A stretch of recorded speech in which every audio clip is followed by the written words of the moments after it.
Hi everyone, welcome to today's episode of the presidential. Why do I keep saying presidential elections? It's presidential vetoes.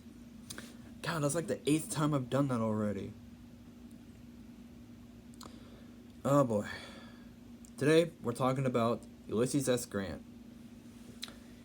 Like how I said in yesterday's video, every single episode this week, to some moderation, each president we're talking about this week had a lot of vetoes. Fridays will be the worst, but we'll get to that on Friday. So, Grant had 93 vetoes, and 4 were overridden by Congress.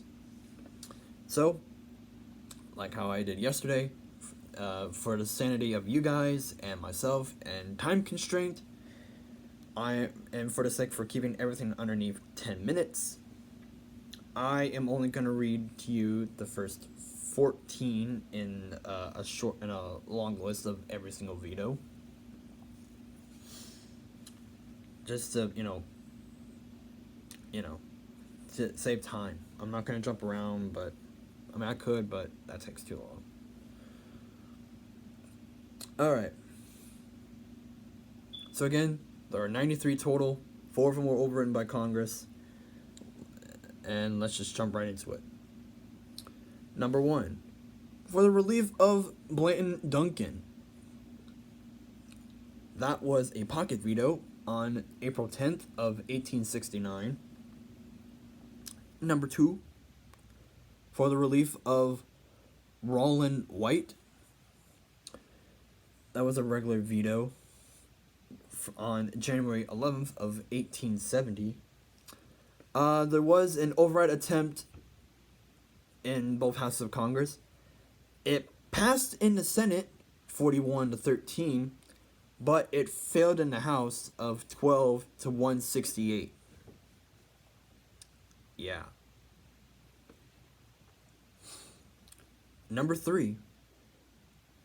To fix the status of certain federal soldiers enlisting in the Union Army from the states of Alabama and Florida.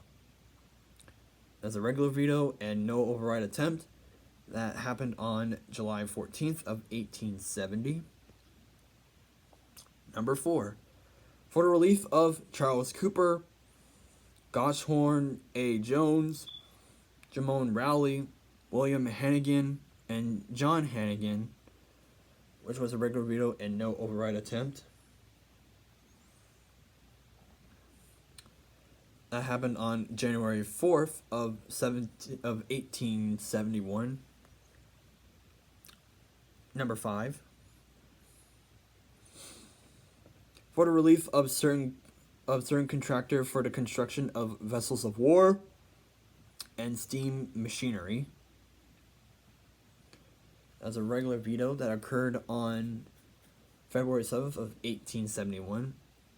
An override attempt was made in the Senate, but it failed with a vote of 2-57.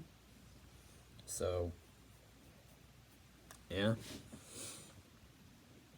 Number 6. For the relief of Henry William, late a private in the 3rd Regiment, Indian Cavalry. That occurred on February 28th of 1871. Number 7. Just before we jump into number 7, every veto from here on out until the end of the video, at least the ones we're going to talk about briefly, all happened on the same day of March 3rd of 1871. So I don't have to say what day it was. Okay. Anyways, number 7.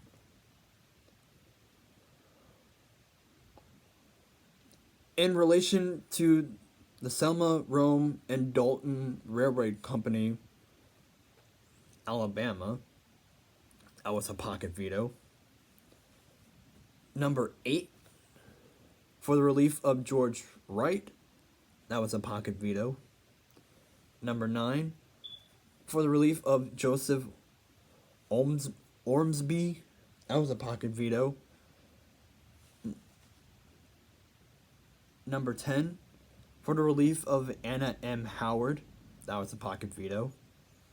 Number 11, for the relief of purchasers of land sold for taxes in the insurrectionary states, that was a pocket veto.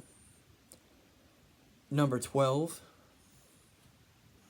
for the relief of Mary M. Clark, widow of Leonard Clark, deceased, that was a pocket veto. Number 13, relating the rights of actual settlers upon certain lands in Iowa, that was a pocket veto. And the last one we're talking about today, number 14, to confirm the entitle of Rancho del Rio Grande in New Mexico to the heirs and legal representatives of the original grantees thereof, and that was also a pocket veto. Alright, thank you all so much for watching. Like, comment, subscribe, and stay tuned tomorrow. We are going to talk about Rutherford B. Hayes. Stay cool, stay tuned.